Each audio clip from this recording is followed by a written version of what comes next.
Okay, hi everyone. Welcome to the series Studying in the UK. We'll continue with A-level program, and the topic today would be A-level, university, and the career path. So I'm pleased to introduce you the guest speaker today, Miss Anh Nguyen. Some information about Anh, who is one of my favorite guests. So Anh due to study A level at one of the most prestigious sixth form school in the UK. She studied pharmacy at the University of Nottingham after that, and now she works at a hospital in the UK. So thank you very much, and for accepting my invitation, and welcome to the show. Could you please introduce a little bit about yourself? Hi everyone, my name is Anne. I'm 27 years old. I came to the UK 10 years ago, studying A level in Cardiff Sixth Form College. Then proceed to study pharmacy in University of Nottingham, and now I'm working as a pharmacist in an NHS hospital every day. Okay. Could you please describe a little bit about your job? So working as a hospital pharmacist in the UK specifically involves me going to the ward every day. I look at patients, reviewing their bloods, reviewing the appropriateness of prescriptions. So that would involve checking the dosage, checking interactions, whether it's compatible with the patient's basically comorbidities as such. Um, the role of the pharmacist in the UK is very versatile. In the hospital, we're very privileged to work with a multidisciplinary team with doctors and nurses, and some nurses are very specialized in their field. So we work together with them, advising the most appropriate treatment for the patient as well.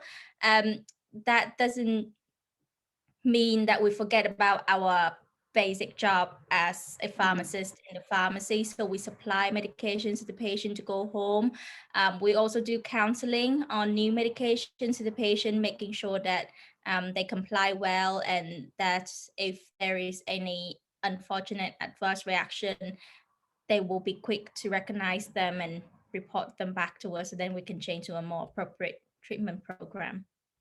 Okay, yeah, it seems complicated to me, but I'm sure you enjoy what you're doing, and it's busy as well, right? Working at Yeah, NHS. Yeah. yeah.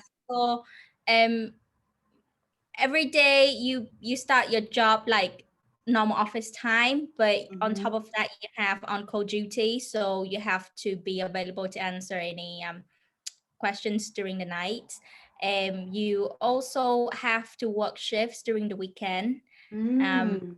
as most of the hospitals in the UK now provide the 7-day service, just to make sure that patient safety is maintained. Okay, yeah.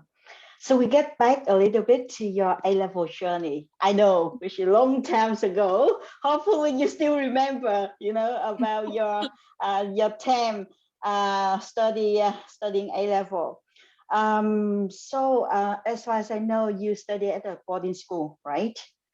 Do you still remember, the time you studied there, how it's like studying at a boarding school, whether it's a different with your student life in Vietnam? And for your information, and study at one of the best high school in Vietnam, Lê Hồng Phong High School. So if you're from Vietnam, definitely you will know about this school. So is it the same with your student life in Vietnam or not? I would say yes and no. I was really naive. I thought going to study abroad means I would have to spend less time studying. That Okay. clearly wasn't true. Yeah. Thing about boarding school in the UK is that they really equip you to get the best chance at university, like get accepted into good universities and good career path. So in Cardiff Sixth Form College, I, apart from the normal study curriculum with different subjects I chose in my A level. They introduced me to a lot of voluntary work, which is obviously very different to studying in Vietnam. Well, I mean, nowadays I know a lot of young people also do voluntary work alongside their studying as part of their hobby or something that they're interested in. But at my time, studying in Vietnam was pretty much about starting school early, finishing school, then go to extra, Classes, like yeah. classes, exactly. And you stay there until 10 p.m. for different subjects. You go home, you do your homework, and you repeat pretty much every day. But when I came to the UK, I was surprised that there are opportunity for voluntary work. I was surprised that they introduced a lot about what they call vocational work. So it really depends on what kind of career path you want in the future. They have a team of like education advisor. So for example, like me studying in pharmacy or somebody studying in medicines, they can introduce you for some part-time work at a pharmacy, for example, shadowing a pharmacist at work. If you want to be a vet, like my friend, she was introduced to like local farms where they take care of animals, and when the animals were sick and invited in the veterinary, she got to observe like how the animal behaves and how the animals were treated. Similarly, medicines, a lot of them have time spent in hospital in general practitioner. If you don't know what that means, it's basically like family doctors, but they have like a clinic. You be in there, you interact with patients, you observe them at work. I remembered a lot of my friends doing engineering were introduced to a lot of prestigious international like competition. One of the competition that I remember quite clearly that my friends were competed in and participated in was a NASA competition for engineering students. So yeah, they provide you with a lot of opportunity to build up your CV. So then you have higher chances at your university choices, basically. They saying that there's something which I said is very similar, is that you have to study a lot. So a lot of my friends wanted to go to Oxbridge, so it's either Oxford or Cambridge University, and they have like certain classes that give you mock papers, so then you can sit mock interview, so then you can practice your like interviewing skills again, just boost your chances. So that's my school alone. I know that there are a lot other type of boarding schools out there in the UK. So there are some boarding school that we call expensive one, or like prestigious one. They also allows you to do certain kind of sports, because they do have like a sport fields. So horse riding is one example. They also teach a lot of rugby, like English rugby style. Yeah. So those kind of things are also usually encouraged. School will encourage students to participate in. Yeah. So I would say that is definitely worth the time, because I do appreciate, especially now when I work, I do appreciate that to participate in many other activities, to get to know people, to develop your skill, your social skill as well. And as you said, the skill very useful for you to apply for good university. Right? So there are a lot of advantages of studying at a boarding school. Are there any limitations you can think of? I think it's more limitations towards parents than us. Because of the Not morning. Yeah, it's fairly expensive, and you have to pay tuition fee separately from, you know, the boarding fee. Mm, Saying that, a lot of school offers scholarships, so that is one of the plus within the limitation. yeah. Other limitations, I think it really depends on what kind of boarding school you choose, to be fair, because mine was, we had a lot of international students, Mm, and a lot of them are from Asian background, which mm, I felt really comfortable with. Like we they basically have similar lifestyle, like similar interests in us. But that means you don't really integrate with like local British people, if mm-hmm. you know what I mean. You Yeah. don't truly understand their culture until you Mm, immerse yourself in it. So again, there are opportunities that the school provide for you to experience that. So mm, homestay is one. So you exactly. stay with Yeah. a host Mm, British family. We mm, have homestay during like holiday season. So Easter and Christmas, you can spend your time with a host family just to see like how local people like celebrate Christmas and mm. Easter. How Easter. Yeah. different is it? Yeah. So Mm, you do have chances to do that, but compared to going to a state school where you have like local friends with you like from the start of it finish, yeah. is still different.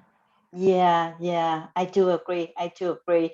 However, given that you take A level when you're really young, then Mm, probably it's a good transition time for you to familiarize yourself with international students from similar background, and then of course when you study university there will be local student for you yeah. to yeah Yeah. yeah to work with and to make friends with. um, so again, back to the point that if you take A level, normally you will come to the UK far from your family when you are really young, before under 18, I would say. Mhm. So that's a big decision, not just for yourself, for your family as well.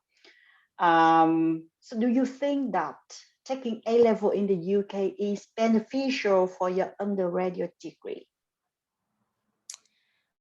Um, yes, I would say so. First of all, the way the educational system, you probably know this really well, Kim. Like the educational system in the UK is fairly different from Vietnam.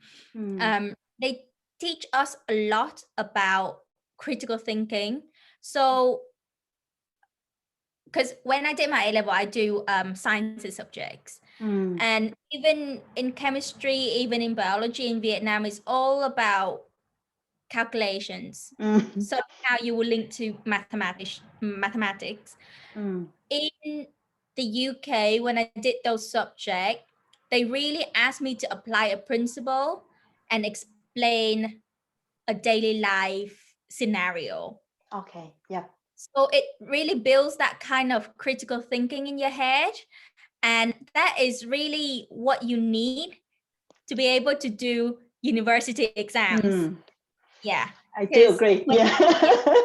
you get Yeah. to university, it's always about reading a paper, what you interpret of that. Can you write it in an essay, referencing? It does build up that confidence in you, I would Mm, say. mm, Um, and well, to be fair, A level is a really well recognized certificate mm-hmm, all around the world.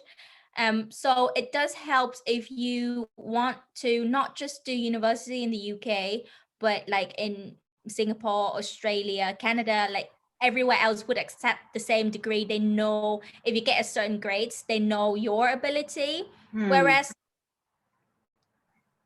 like I'm from a kind of okay school in Vietnam, but No, like not even more if than okay school in Vietnam. but if you graduate from there, like Yeah. there are certain good universities, they Yeah. still, you know, if they don't recognize it, they don't have the confidence that you meet that ability. Yes, they will give you certain tests for you to do to pass, and then you're still gonna get in. But you know, it's just that bridge is that they tighten that gap a little bit better. Yeah, yeah, I know. Yeah. And I'm working at the university. I do agree with you that, critical thinking and the skill you mentioned before, extremely important, not just from your academic background. Yeah. And I don't know whether now it changed or not, but from my time, mathematics is everything. So everything is linked with math. I mean, physics, chemistry, biology, and even other subjects as well. Yeah. Yeah, probably Yeah, it changed now. I don't know whether, the education system in Vietnam changed or not. yeah. You mentioned before that A-level is an internationally recognized program, right? Mm-hmm. So you can take A-level and apply for a job from other country as well, especially country with well-developed education system. I would like to ask more about your pharmacy degree. Okay, your Mm-hmm. university degree. So is it easy for you to get a UK degree and then apply for a job, a pharmacist at other country like Singapore, US, or Canada? Is it easy? That's a very good question. Um, I would say no, Mm, but it's just because pharmacy is a very niche mm, subject. In a lot of developed country, to be a pharmacist is a basically is a regulated profession. You okay. have to register yourself in, how can I say that, in a regulated body in the country, Okay. and Yeah.